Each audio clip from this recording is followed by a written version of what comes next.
ಒಂದು ಪುಸ್ತಕ ಬರೆದ ಲೇಖಕರೇ ಆ ಕಥೆಯನ್ನ ಸಿನಿಮಾ ಮಾಡುವಾಗ ತಾವೇ ಮುಖ್ಯ ಪಾತ್ರದಲ್ಲಿ ನಟಿಸಿ ಅಷ್ಟೇ ಅಲ್ಲ ಅದಕ್ಕೆ ಸಂಗೀತವನ್ನೂ ಸಂಯೋಜಿಸಿದ್ರೆ ಅದು ಹೇಗೆ ಅನಿಸ್ಬೋದು? ಅದು ನಿಜಕ್ಕೂ ಅಪರೂಪದ ಪ್ರಯತ್ನ ಅಲ್ವಾ? ಹೌದು. ಇವತ್ತು ನಾವು ಆದಿತ್ಯ ವಿನೋದ್ ಅವರ ಕೆಂದಾವರೆ ಕಾದಂಬರಿ ಮತ್ತೆ ಅದೇ ಹೆಸರಿನಲ್ಲಿ ಈಗ ರೆಡಿ ಆಗ್ತಿನೋ ಸಿನಿಮಾ ಬಗ್ಗೆ ಮಾತಾಡೋಣ. ಸರಿ. ನಮ್ಮ ಹತ್ರ ಈ ಸಿನಿಮಾ ಬಗ್ಗೆ ಒಂದು ಲೇಖನ ಇದೆ. ಸೊ ಅದರ ಆಧಾರದ ಮೇಲೆ ಈ ಕಾದಂಬರಿ ಹೇಗೆ ಸಿನಿಮಾ ಆಗ್ತಿದೆ, ಯಾರೆಲ್ಲ ಇದ್ದಾರೆ, ಮತ್ತೆ ಲೇಖಕರ ಈ ಮಲ್ಟಿ ಟ್ಯಾಲೆಂಟೆಡ್ ರೋಲ್ ಬಗ್ಗೆ ಸ್ವಲ್ಪ ಆಳವಾಡಿ ನೋಡೋಣ. ಖಂಡಿತ, ಶುರು ಮಾಡೋಣ. ಹಾಗಿದ್ರೆ ಮೊದಲಿಗೆ ವಿಷಯಕ್ಕೆ ಬರೋಣ. ಆದಿತ್ಯ ವಿನೋದ್ ಇವರು ಲೇಖಕರು, ಮ್ಯೂಸಿಷಿಯನ್, ಈಗ್ನೋಗಿ ಆಕ್ಟರ್ ಕೂಡ. ಹೌದು. ಇವರ ಕೆಂದಾವರೆ ಕಾದಂಬರಿ ಈಗ ಸಿನಿಮಾ ರೂಪ ತಗೊಳ್ತಿದೆ. ಪನ್ನಗ ಸೋಮಶೇಖರ್ ಇದರ ಡೈರೆಕ್ಟರ್. ಓ, ಭಾರ್ಗವ ಸಿನಿಮಾ ಮಾಡಿದವರ? ಹೌದು, ಅವರೇ. ಕೆಂದಾವರೆ ಶೂಟಿಂಗ್ ಈಗ ಆಲ್ಮೋಸ್ಟ್ ಕೊನೆ ಹಂತದಲ್ಲಿದೆ ಅಂತನೂ ಸುದ್ದಿ ಇದೆ. ಓಕೆ. ಈ ಕಥೆ ಆಕ್ಚುಲಿ ಮಕ್ಕಳ ಅಪಹರಣ, ಮಹಿಳಾ ಶೋಷಣೆ ಮತ್ತೆ ಅದನ್ನೆದುರಿಸುವ ಒಂದು ಧೈರ್ಯದ ಆಪರೇಷನ್ ಇದರ ಸುತ್ತ ನಡೆಯುತ್ತೆ. ಗಂಭೀರವಾದ ವಿಷಯ. ಹೌದು. ನಿರುತ ಪಬ್ಲಿಕೇಶನ್ಸ್ನಿಂದ ಇದು ಪಬ್ಲಿಷ್ ಆಗಿತ್ತು. ರೀಸೆಂಟ್ ಆಗಿ ಮಹಿಳಾ ಆಯೋಗದ ಅಧ್ಯಕ್ಷೆ ನಾಗಲಕ್ಷ್ಮಿ ಚೌಧರಿಯವರು ರಿಲೀಸ್ ಮಾಡಿದ್ರು. ಸರಿ ಸರಿ. ಆದಿತ್ಯ ವಿನೋದ್ ಅವರೇ ಹೇಳೋ ಪ್ರಕಾರ ಅಂದ್ರೆ ಈ ಕಥೆ ಹೆಚ್ಚು ಜನರನ್ನು ತಲುಪಬೇಕು ಅಂತ ಅನ್ನಿಸ್ತು. ಅದಕ್ಕೆ ಸಿನಿಮಾ ಮಾಡ್ತಿದ್ದೀವಿ. ಹೆಣ್ಣು ಮಕ್ಕಳ ಶೋಷಣೆ ಮತ್ತೆ ಕೆಂದಾವರೆ ಮಿಷನ್ ಶುರುವಾದ ಕಥೆ ತುಂಬಾ ಪರ್ಸನಲ್. ಅದು ರಿಯಲ್ ಆಗಿ ಕಾಣಿಸ್ಬೇಕು ಅಂತ ರಕ್ಷಣಾ ಸಂಸ್ಥೆಗಳ ಜೊತೆನೂ ಕೆಲಸ ಮಾಡಿದೀವಿ ಅಂತ ಹೇಳಿದ್ದಾರೆ.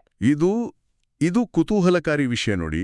ಲೇಖಕರೇ ತಮ್ಮ ಕೃತಿಯನ್ನ ತೆರೆಗೆ ತರೋದು ಇದೆಯಲ್ಲ. ಹೌದು.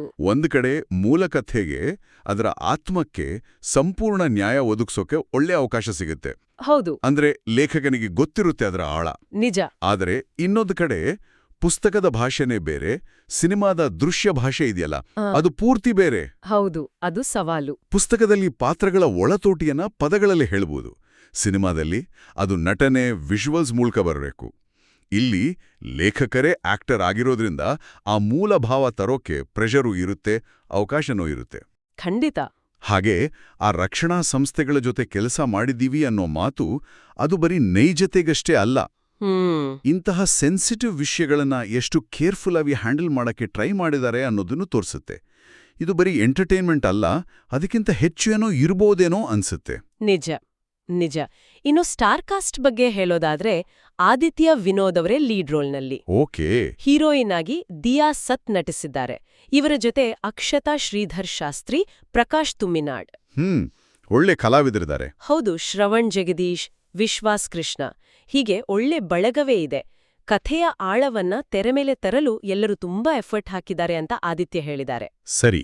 ಇಲ್ಲಿ ಇನ್ನೊಂದು ಇಂಟ್ರೆಸ್ಟಿಂಗ್ ಪಾಯಿಂಟ್ ಅಂದ್ರೆ ಆದಿತ್ಯ ಅವ್ರದ್ದು ಒಂದು ರೀತಿ ಡಬಲ್ ರೋಲ್ ಇಂತ ಹಾಗೆ. ಹೇಗೆ? ನಟನೆ ಜೊತೆಗೆ ಈ ಸಿನಿಮಾಗೆ ಮ್ಯೂಸಿಕ್ ಡೈರೆಕ್ಷನ್ ಕೂಡ ಅವ್ರದೇ. ಓಹೋ, ವಾವ್. ಅವರೇ ಹೇಳೋ ಹಾಗೆ ಸಂಗೀತ ಈ ಚಿತ್ರದ ಆತ್ಮ. ಪ್ರತಿ ಸೀನ್ನ ಫೀಲ್, ಅದರ ಟೋನ್, ಅದರ ಹಾರ್ಟ್ ಬೀಟ್ ಅದನ್ನ ಸಂಗೀತವೇ ರೂಪಿಸುತ್ತೆ. ಅಂದ್ರೆ ಮ್ಯೂಸಿಕ್ಗೆ ಅಷ್ಟು ಇಂಪಾರ್ಟೆನ್ಸ್ ಕೊಟ್ಟಿದ್ದಾರೆ.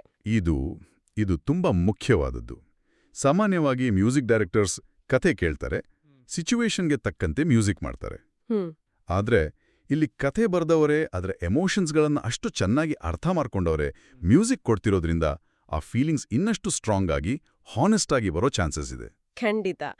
ಇದು ಒಂಥರ ಆ ಕೃತಿ ಜೊತೆಗಿನ ಅವರ ಪರ್ಸನಲ್ ಕನೆಕ್ಷನ್ ಅನ್ನ ಮ್ಯೂಸಿಕ್ ಮೂಲಕನೂ ಎಕ್ಸ್ಪ್ರೆಸ್ ಮಾಡಿದ ಹಾಗೆ. ಹೌದು ಹೌದು. ಇನ್ನು ಟೆಕ್ನಿಕಲ್ ವಿಚಾರಕ್ಕೆ ಬಂದ್ರೆ ಅರುಣ್ ಕುಮಾರ್ ಕ್ಯಾಮ್ರಾ ವರ್ಕ್ ಮಾಡಿದ್ದಾರೆ. ಓಕೆ. ಶೂಟಿಂಗ್ ಲೊಕೇಶನ್ಸ್ ನೋಡಿ, ಹುಬ್ಬಳ್ಳಿ, ಧಾರವಾಡ, ಸವದತ್ತಿ, ಸಾಗರ, ಬೆಂಗಳೂರು, ಹೀಗೆ ಬೇರೆ ಬೇರೆ ಕಡೆ ಶೂಟ್ ಮಾಡಿದ್ದಾರೆ. ಅಂದ್ರೆ ವಿಜುವಲ್ ವೆರೈಟಿ ಇರುತ್ತೆ. ಕರಾವಳಿ ಭಾಗ, ನಗರ ಪ್ರದೇಶ ಎರಡೂ ಕಾಣಿಸುತ್ತೆ. ಹೌದು. ಅಪ್ರಮೇಯ ಪ್ರೊಡಕ್ಷನ್ಸ್ ನಿರ್ಮಾಣ ಮಾಡ್ತಿದೆ. ಮತ್ತೆ ಬುಕ್ ಟೈಟಲ್ ಕೆಂದಾವರೆ ಅನ್ನೇ ಉಳಿಸ್ಕೊಂಡಿದ್ದಾರೆ. ಸರಿ. ಆದಿತ್ಯ ಅವರ ಮಾತಲ್ಲೇ ಹೇಳೋದಾದ್ರೆ ಕೆಂದಾವರೆಯನ್ನು ತೆರೆಯ ಮೇಲೆ ತರೋದು ಅಂದ್ರೆ ಅದರ ಹೃದಯವನ್ನು ಗೌರವಿಸೋದು. ಆಡಿಯನ್ಸ್ ಅದರ ಅರ್ಜೆನ್ಸಿ, ಇಮೋಷನ್ ಮತ್ತೆ ಪ್ರತಿ ಫ್ರೇಮ್ನೊಳಗಿನ ಹೋರಾಟವನ್ನ ಫೀಲ್ ಮಾಡ್ತಾರೆ ಅಂತ ನಂಬಿದ್ದೀನಿ.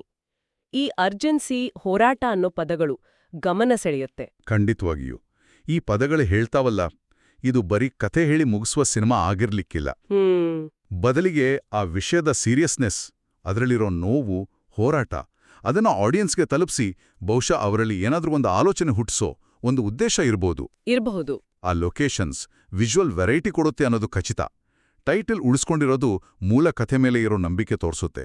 ಆದ್ರೆ ಈ ಅರ್ಜೆನ್ಸಿ ಹೋರಾಟ ಇದೆಯಲ್ಲ ಹ್ಮ್ ಅದನ್ನ ಸಿನಿಮೀಯವಾಗಿ ಕಟ್ಕೊಡುವಾಗ ಅದು ಅತಿರೇಕ ಅನಿಸ್ತೆ ಆಡಿಯನ್ಸ್ಗೆ ಸೆನ್ಸಿಟಿವ್ ಆಗಿ ತಲುಪಿಸೋದು ಅದು ದೊಡ್ಡ ಚಾಲೆಂಜ್ ಆಗಿರುತ್ತೆ. ನಿಜ.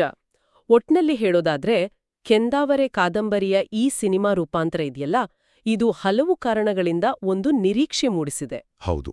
ಲೇಖಕ ಆದಿತ್ಯ ರಿಲೋದೋರೆ ಆಕ್ಟರ್ ಆಗಿ ಮ್ಯೂಸಿಕ್ ಡೈರೆಕ್ಟರ್ ಆಗಿರೋದು ಅದೊಂದು ದೊಡ್ಡ ಪ್ಲಸ್ ಪಾಯಿಂಟ್.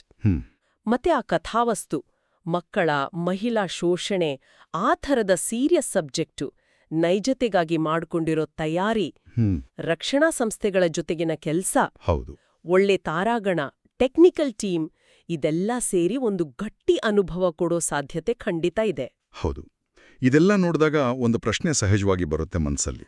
ಏನದು? ಈ ಶೋಷಣೆ, ರಕ್ಷಣೆ ಈ ಥರದ ತುಂಬಾನೇ ಸೆನ್ಸಿಟಿವ್ ಆದ ವೈಯಕ್ತಿಕ ನೋವಿನ ಎಳೆಗಳಿರುವ ಕಾದಂಬರಿಯ ಆಳವನ್ನ, ಅದರ ಕಾಂಪ್ಲೆಕ್ಸಿಟಿಯನ್ನ ಒಂದು ಸಿನಿಮಾ ಪೂರ್ತಿಯಾಗಿ ಹಿಡಿದಿಡೋಕ್ ಸಾಧ್ಯನಾ?